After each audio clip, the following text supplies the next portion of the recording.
Bonjour, bienvenue sur l'art du fait maison. Aujourd'hui, nous sommes dimanche 20 mars. Et puis, je me retrouve gentiment avec des patates qui ont germé à la cave parce que dans toute l'excitation qu'on a ces temps, j'ai un petit peu oublié mes patates de les sortir à la lumière. Et comme on peut voir, elles ont un petit peu trop germé. Alors, je pensais que c'était le moment de les mettre en terre et puis peut-être de vous expliquer comment un petit peu moi je procède et ce que je pense des patates, comment on fait pour avoir une production qui est intéressante et puis les différentes méthodes que l'on utilise. Je vais peut-être commencer par parler un tout petit peu des variétés. Alors, on a essayé beaucoup de variétés, mais pas autant que les tomates, mais on en a essayé beaucoup. Le résultat, il est tout le temps un petit peu similaire. La patate, on ne la fait pas planter sous terre, donc sous serre, excusez-moi, on la fait planter dehors, donc elle pousse là, elle subit les pluies, elle subit plein de choses, et comme tous les solanacées, elle est sensible au mildiou. Donc le premier critère de sélection, à part le gustatif, c'est la résistance aux maladies. Il y a longtemps, enfin il y a quelques années, je plantais une variété qui s'appelait Nicolas, qui était une variété qui a été créée dans les années, fin des années 70, qui résistait passablement bien au mildiou et qui surtout était tout terrain pour la cuisine. Et ça, c'est quelque chose qu'on a toujours apprécié parce que finalement, on les mange en purée, on les mange en frites, elle allait pour tout. Elle allait parfaitement pour tout, donc ça simplifiait la vie. On n'a pas besoin de 25 sortes de variétés. Toutefois, ces dernières années, certaines variétés sont arrivées sur le marché qui sont encore meilleures que cette Nicolas, qu'on a gentiment de la peine à trouver. C'est une variété qui s'appelle Vitabella ou Vitabelle. Alors, en tout cas, on la trouve en Suisse, mais il y en a sûrement dans d'autres pays qui ont le même problème, c'est le mildiou. Et c'est une patate comme la Nicolas qui est exceptionnelle en cuisine sous toutes ses formes. Donc, ça nous simplifie la vie. Et elle est vraiment insensible au mildiou. C'est impressionnant. En tout cas, j'en ai jamais vu une qui a le mildiou, mais ce que j'ai vu dans les littératures, c'est que si elle peut attraper un peu sur la feuille, le temps de transmission à la tubercule est suffisamment long pour qu'on ait le temps de réagir et de couper les fans. Parce que bien évidemment, traiter les patates, pour moi, c'est hors de question. Et on a la chance d'avoir des sélectionneurs de ces patates qui ont fait quelque chose d'assez incroyable au niveau de la résistance aux maladies. De plus, elle est reproductible, donc on peut garder les mêmes tubercules, donc ça ne pose aucun problème. Si vous voulez conserver vos variétés de patates, vous pouvez le faire. Donc ça, c'est quelque chose pour nous, dans le choix des variétés, gustatif et résistance au mildiou, on ne veut pas avoir de soucis sur ce point-là. Quand il vient, en fait, la question de quand c'est qu'il faut planter les patates, malheureusement, ce n'est pas toujours possible de savoir parce qu'on va être, suivant les régions où on est, on va être soumis à d'autres interrogations quant à la sainte glace, comment elles vont être sévères, est-ce qu'on va avoir du -2, du -3. C'est une solanacée, si elle a toutes ses fans dehors et qu'elle brûle sous le gel, elle va avoir de la peine à revenir. Si elle brûle un tout petit peu, généralement, c'est l'avantage de la patate, elle a plusieurs germes qui poussent et ceux-ci vont prendre la place de celui qui aurait brûlé un petit peu au gel. Alors, une des manières de faire, c'est regarder un petit peu autour de vous les agriculteurs quand ils les plantent, parce qu'eux, généralement, ils ont un calendrier très précis. C'est une indication possible. L'autre, c'est de planter des patates non germées. On va venir peut-être sur ce sujet, pourquoi moi, je ne me donne pas la peine de germer les patates. Je n'ai pas besoin de faire ça.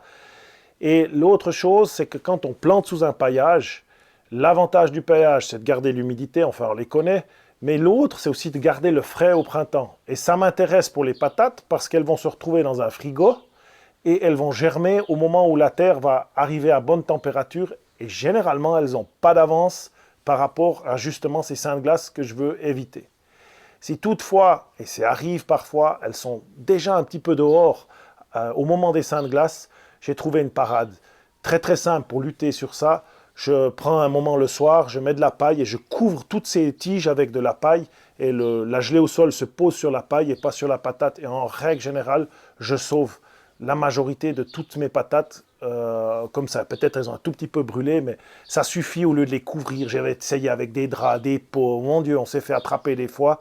Mais en règle générale, la paille, c'est vraiment efficace pour lutter contre une gelée au sol qui va durer quelques heures. Maintenant, on a cette patate que j'ai achetée dernièrement, donc d'origine des Vitabelle, qui commencent à germer, mais qui n'ont pas germé, que je vais mettre en terre en même temps de celles qui ont germé. Là, c'est beaucoup trop. Hein. Il faudrait des germes plus durs et plus courts pour que ça soit parfait. Ma foi, voilà, c'est pas été maîtrisé, c'est comme ça, c'est comme ça. Alors, moi, je ne m'occupe pas de les faire germer parce que la patate fait ça naturellement dans la terre. On n'a pas besoin de les exposer à la lumière pour avoir des germes durs. En fait, finalement, tout se passe très bien tout seul.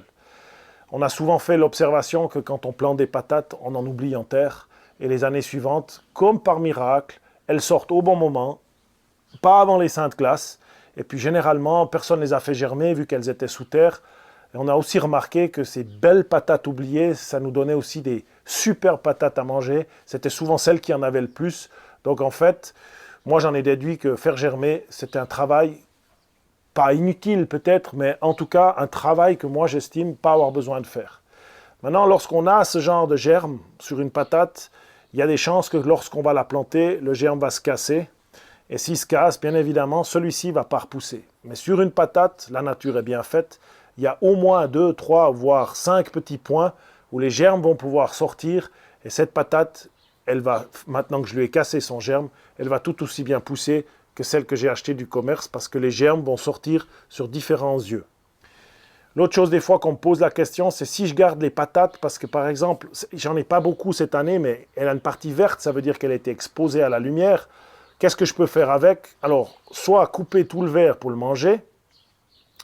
Le verre, c'est un mécanisme naturel de la patate qui utilise ça pour se protéger contre justement des agressions d'autres animaux, puisque la patate n'a pas attendu l'être humain, elle poussait plutôt sur le sol. Donc c'est un mécanisme de défense pour la patate, pour ne pas se faire toute manger.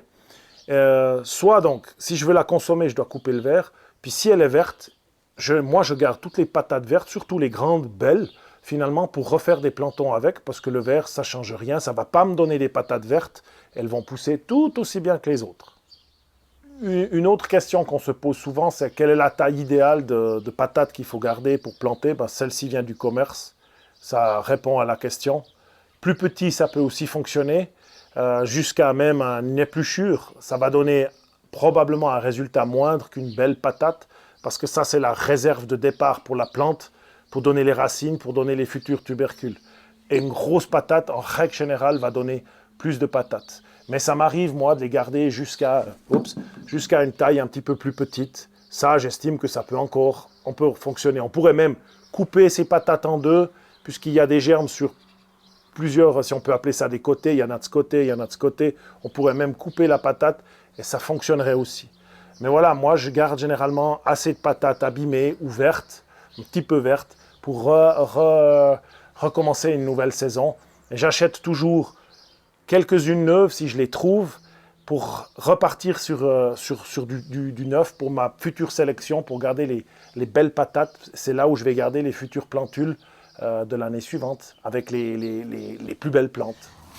Ici, on a l'exemple parfait d'une patate qu'on a oubliée en terre tout l'hiver, comme quoi elle se conserve sous la matière organique sans geler. Elle est magnifique. Elle redonnerait une belle patate. Bon, ma foi, on va la manger, parce qu'il y en a peut-être une ou autre. Mais elle est absolument dure, pas pourrie, vita belle, toute la saison dans la terre. La pluie, la neige, qu'est-ce qu'elle a vu arriver sur ce foin? Aucun souci, à 15 cm du sol, pas gelé. En fait, les plus grands challenges de la culture de patates, c'est bien évidemment le mildiou, donc ça on en a parlé, on peut essayer de lutter vraiment là contre. Et puis, à part ça, les limaces qui peuvent en fin de saison, quand l'humidité revient fortement dans le sol, elles peuvent aller ronger des patates, se mettre dedans et les manger. Le ver de fil de fer et tout ça. Alors, moi, personnellement, je ne lutte pas tellement là contre. Je sors les patates avant que les limaces s'occupent trop d'aller les manger. Et puis, un autre des grands ennemis de la patate, c'est bien évidemment le doryphore. Pendant des années, on n'en a pas eu. Et puis, il y a eu des cultures de patates. Et puis, un jour, les doryphores sont arrivés comme par enchantement. Il y a des phases. Ce qu'on a remarqué, c'est qu'il y a des phases où il y aura des années beaucoup plus de doryphores et puis ils disparaissent un petit peu, ce qui était le cas l'année passée. On n'en a pas eu beaucoup, l'année d'avant non plus. Et voilà, ma foi, le doryphore, ça c'est un tank. C'est une bête qui est ultra résistante. C'est une machine à manger. Donc, on n'a pas grand-chose, si on veut faire de la lutte biologique, il n'y a pas 10 000 solutions. de ce qu'on peut faire. Donc nous, personnellement, on commence toujours par faire une forte pression mécanique sur les doryphores, c'est-à-dire dès que je vois le premier, on intervient, toute la famille, tout le monde, on fait le tour des patates, on ramasse les doryphores, et puis on surveille les œufs qu'on trouve relativement très vite dès qu'on voit les premiers doryphores. Avec ça, on arrive probablement à retarder une génération de doryphores, mais ça nécessite un suivi pratiquement quotidien des fans de patates. Mais comme au début, elles ne sont encore pas très grandes, ça fonctionne très très bien. Et puis un jour, comme par hasard, on va se faire probablement submerger par les doryphores. Quelques-uns vont réussir à pondre, on va les oublier, et on arrive à un moment donné où on a les petites larves de doryphores qui arrivent. Alors à ce moment-là, soit on a tenu suffisamment pour que la patate soit prête à récolter, soit une chose que l'on utilise nous, c'est un bacille de Thuringiensis, comme ils appellent. Il y a une variation qui est bonne pour en fait que les petites larves arrêtent de manger la plante et puis elles finissent par mourir, en fait, les tout petits doryphores. Et on utilise ça, il faut le faire par temps sec. C'est un bacille qui est inoffensif pour les autres insectes. Alors voilà, ce n'est pas vraiment la panacée, mais c'est mieux qu'un insecticide qui aura des implications extraordinaires, ce que je ne ferai pas parce que je ne veux pas le faire. Donc c'est la solution, à un moment donné, si je suis submergé par les doryphores, qu'on utilise. On passe Thuringiensis. Généralement, ça suffit pour stopper l'invasion des doryphores. Dans les grandes invasions, on a peut-être dû le faire 2 fois dans la saison. Mais l'avantage, c'est que c'est vraiment bio. C'est pas nocif pour les autres insectes, ni pour la patate, ni pour la santé. Ça va être lavé avec l'eau, ça va partir, ça laisse aucune trace. Et ça, c'est quelque chose qui, à mon sens, d'après ce que j'ai lu, est le plus soft que l'on peut utiliser contre le doryphore. Les méthodes de culture que nous allons utiliser dans le jardin, comme je ne veux pas retourner faire des gros tas sur des patates, etc., il y a 2-3 choses que je m'autorise avec la patate. La première, au printemps, c'est que je vais faire un trou, la poser, remettre la terre, remettre le paillage. C'est à peu près tout ce que je vais faire. Ça prend quelques secondes de planter une patate. C'est très peu d'effort. C'est plus simple quand on est 2. J'ai essayé aussi, spécialement lorsque j'agrandissais mon jardin, parce que ça c'est une technique qui marche très très bien, c'est de poser simplement les patates sur le sol, sur les pelouses.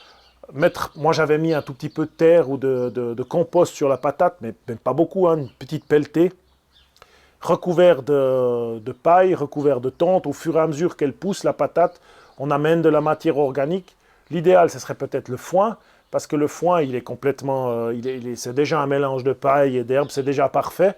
Et puis au fur et à mesure que la patate grandit, on augmente la matière organique, surtout pour lui donner à manger, et puis pour pas que les patates soient exposées à la lumière.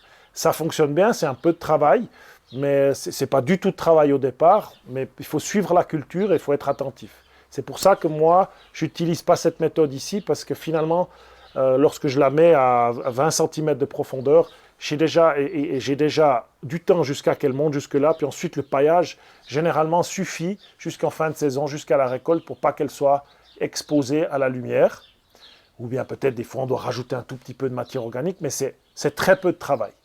Et la troisième technique, elle est aussi intéressante parce qu'elle permet de faire ça si on n'a pas de terre, par exemple, c'est dans des bacs. Des fois on voit ça dans des sacs.